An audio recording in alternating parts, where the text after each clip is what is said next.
compartiendo experiencias de éxitos y fracasos como guía para tus proyectos. Muy bien, ya estamos nuevamente al aire con María Belén Stutz. Hola Belén, ¿cómo estás? Hola, ¿cómo están? Muy buenos días, ¿cómo andan? Qué linda charla de hoy antes, la verdad que es súper interesante, así que podemos seguir profundizando y el tema muy interesante, me encantan esos proyectos.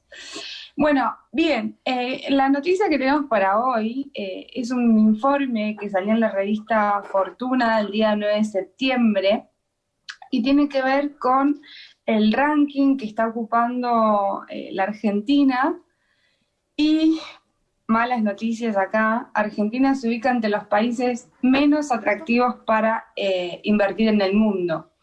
Está ubicado en el grupo que integra Latinoamérica, con excepción de Brasil, México y Chile, ¿sí?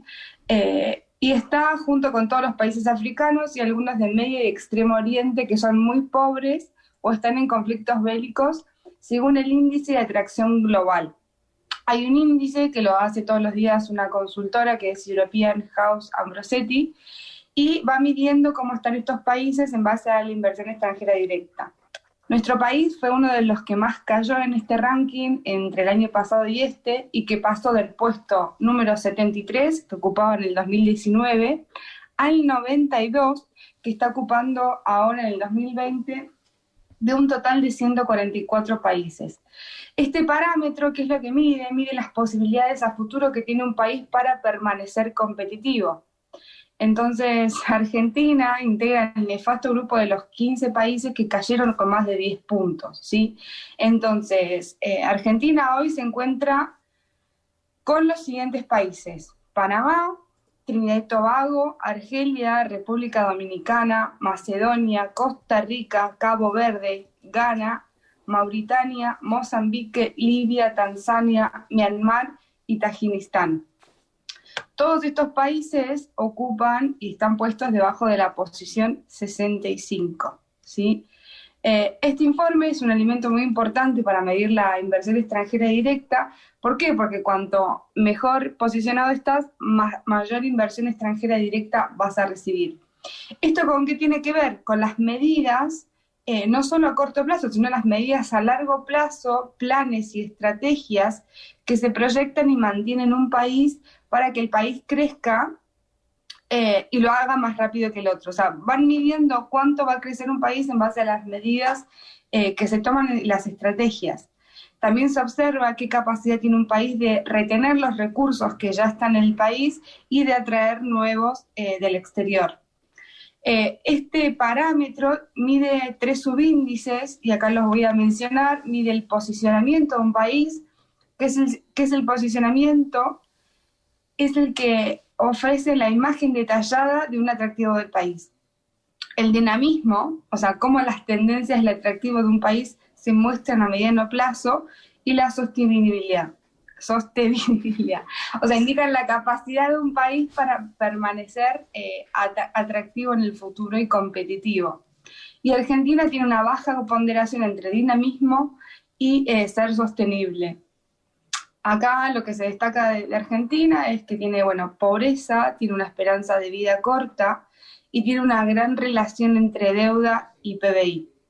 Otra de las variables que se observó en Argentina es la baja educación financiera que se tiene. La verdad que es muy baja respecto a los demás países del mundo, la inflación, el nivel de escolaridad de la población. Así que malas noticias para Argentina y para lo que se viene. ¿Está Luis acá en línea también? ¿O Sí, ya se nos fue? Te estoy escuchando, Belu, atentamente. Ah, Me faltó el buenísimo, Congo entre la buenísimo.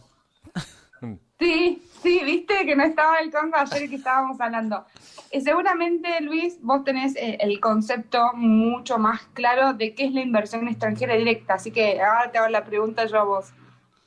Bueno, a ver, cuando uno mueve capitales de un lugar a otro, sí, con un fin determinado, se podría denominarse que esa transacción para la compra de algún activo es una inversión. Ajá. Cuando es una inversión de corto plazo, que es una inversión especulativa, sería lo opuesto a lo que sería una inversión extranjera directa, que es aquella que va direccionada por ejemplo, a instalar una industria, a invertir en capitales de largo plazo. Si hacer una inversión de largo plazo es lo que se denomina una inversión extranjera directa. Esa es básicamente la definición. Claro. Argentina en los 90 tuvo una fuerte inversión extranjera directa, o sea, se compraron un montón de empresas, vinieron, se invirtieron en maquinarias, en desarrollo industrial y demás, pero bueno, esto con el largo de los años dejó de estar y parecieran haber volado las inversiones, ¿no? O sea, la verdad que cuesta un montón atraer capitales y sobre todo con estos índices de bajo posicionamiento, de poca educación financiera, la verdad Sí, que lo veo Belu, un poco complicado. hay una falsa dicotomía, ¿no? Entre empresas internacionales o de afuera contra empresas nacionales, la cual es totalmente falsa, porque en realidad cuando viene una empresa grande, está comprobado que se crean un montón de otros puestos de trabajo y de empresas nacionales alrededor. Lo que pasa es que uno a veces piensa que va a venir una empresa de afuera y va a competir con una de acá y por lo tanto, como la otra tiene un respaldo superior, podría llevarse por delante la demás. Y en realidad lo que genera es un montón de otras empresas que no son sustitutas, sino que son conexas. Claro. Esa es la realidad de lo que es la inversión. Argentina siempre tiene el mismo problema, que es la falta de seguridad jurídica, y eso, es decir, te cambia las reglas de juego cuando uno En la ve... cancha, en el juego. Claro. Claro, cuando uno ve este tipo de noticias de se agrega un impuesto, se saca un impuesto, ahora viene otro impuesto y ahora vamos a sacar tal cosa y ahora el dólar sale tanto y ahora tenés $5 y mañana no. Y eso es lo que te impide, además de otro tipo de condiciones como la inflación, te impide poder pensar en el largo plazo. Claro, sí, sí, sí, realmente, o sea, se hace imposible tomar el ROI, ¿no? Que es el retorno sobre la inversión, porque vos no sabés si vas a tener que invertir en el país, si te lo podés llevar afuera, cuál va a ser tu porcentaje, cómo vas a crecer. La verdad que se vuelve bastante complicado. Y justo que decías ayer, yo ahora estoy haciendo una otra diplomatura que tiene que ver con exportación de servicios, ¿no? O sea, cómo desarrollar exportaciones de servicios. Y ayer nos daba la clase un experto en impuestos, me acordé muchísimo de vos, y hablaba de la doble imposición de ganancias, de IVA y demás. Y una de las preguntas que fue, pero ¿qué diferencia está entre lo que dice la ley impositiva, la ley bancaria y la ley aduanera? Y él decía que cada ley en Argentina, cada derecho tiene su lógica. Entonces lo que puede ser un derecho o un tributo para la ley tributaria es muy distinto para la ley aduanera. Ay, esto es un quilombo, ¿no? O sea, digo, Claro. si para mí, que soy argentina, es difícil de entender y casi imposible, me imagino a alguien que quiere invertir en este país, o sea. Sí, se hace muy difícil. Ahí de paso tengo una pregunta para Luis, bueno, y para vos, Belén, también. Digamos, ¿qué condiciones objetivas serían necesarias, ¿no? Dentro del panorama que tenemos, que vimos de parches y parches, nos enamoramos de las medidas, de los impuestos sobre todo. ¿Qué condiciones objetivas o qué cosas por lo pronto habría que hacer para fomentar un poco, ¿no? la venida de ciertos capitales, teniendo en cuenta, qué sé yo, cierto recurso, aunque ahí decía el tema de la escolaridad, por ejemplo, hay también cierta mano de obra calificada en Argentina en relación a América Latina, por ejemplo, todavía por eso es como que nos estamos comiendo el crédito hecho en décadas anteriores, ¿no? ¿Y qué se podría hacer en el corto plazo para fomentar esas inversiones, ¿no? Ya que, por ejemplo, el gobierno anterior se hablaba de ayuda de inversiones, ¿no? Y cuando se dieron ciertas condiciones, por ahí no se fomentaron. ¿Qué habría que hacer? Bueno, la pregunta es buena porque en realidad es lo que hace falta, ¿no?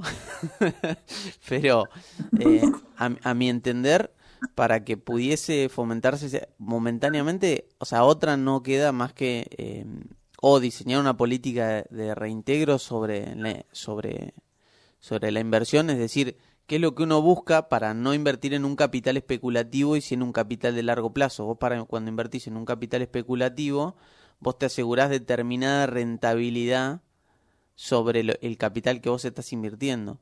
Si vos tenés que mejorar esa rentabilidad para que sea atractivo, es decir, Si vos en dólares Argentina está pagando como un 14% por un bono, tendrías que tratar de asegurar y que el retorno de la inversión anual de una inversión a largo plazo sea superior al 14%. Ese tendría que ser el piso. Claro, eso, viste, en Uruguay, por ejemplo, ayer se le mandó al Congreso una ley donde se hablaba de lo que es el IRF, que es como una especie Claro. de ingreso, ¿no? Donde se decía que había dos opciones, la gente podía, de nuevas inversiones, podía optar por pagar un determinado canon que es muy alto inicialmente y no pagarlo nunca más, o pagar un canon mucho más bajo, ¿no?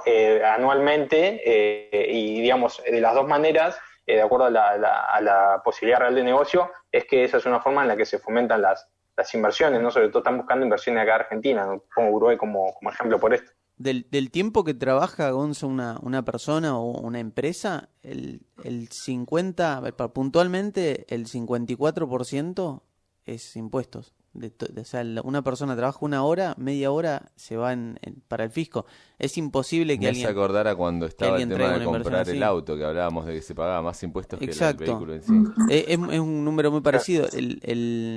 A ver, nosotros tenemos esta idea de que queremos propagar el trabajo y la mano de obra, y bueno, vos lo sabes bien, por cada trabajador estás pagando el 65%, o sea, le pagás, es muchísima la carga, por donde entran 2 trabajadores entrarían 3, o sea, es muchísima la diferencia. Sí, sí, sí, totalmente. Y agregando un poco y contestando la pregunta de Gonza, para mí lo que hay que hacer es un plan a corto y a mediano plazo. Por ejemplo, ¿en qué industrias se pueden invertir y en cuáles no? O sea, yo dejaría de lado que se puedan invertir solamente en extracción minerales, o sea, que se pueda invertir solo en petróleo, solo en, no sé, esquila de lana, solo en cultivo de frutos, solo en minería, o sea, solo... Claro, exactamente, solo políticas, o sea, sacaría eso de las posibilidades de inversión extranjera directa y sí daría muchos beneficios para instalación de maquinaria, instalación de empresas, algún joint venture, creación, o sea, de productos o de industrias con mucho valor agregado. Pondría fuerte inversión en servicios, o sea, en tecnologías para todo, para el agro, para las comunicaciones. Hoy, por ejemplo, en Europa lo que más está creciendo es la banca móvil, pero también no solo que vos puedas operar por el banco, chequear tu saldo, invertir, sino que también abrir una cuenta nueva y que haya un sistema que te detecte tu cara y ya no tengas que ir al banco para firmar el papel y que acrediten que la cuenta es tuya, sino que se detecta todo con tecnologías distintas, ¿no? Y todo ese desarrollo hay que hacer inversión, o sea, tenemos un montón de ingenieros en Argentina, entonces la verdad que podría ser una opción, ¿no? Entonces haría un plan a largo plazo, pero aclarando básicamente en qué sectores se pueden invertir y cómo, y qué porcentaje de esa inversión y esa rentabilidad tiene que quedar en el país para reinvertirse y qué porcentaje se lo pueden llevar como retorno de la inversión, ¿no? Así que muchísimo para trabajar. Mucho laburo, sí, sí. Pero está bueno, qué sé yo, dar estos debates, dar estas ideas, porque quizás sea la forma de empezar a implementarlo. No vamos a solucionar nada desde acá, pero creo que también un poco la visión en generaciones un poco más jóvenes en las conducciones están empezando a ver un poco estas cosas, ¿no? De no solo esto de vivir con lo nuestro, o no solo fomentar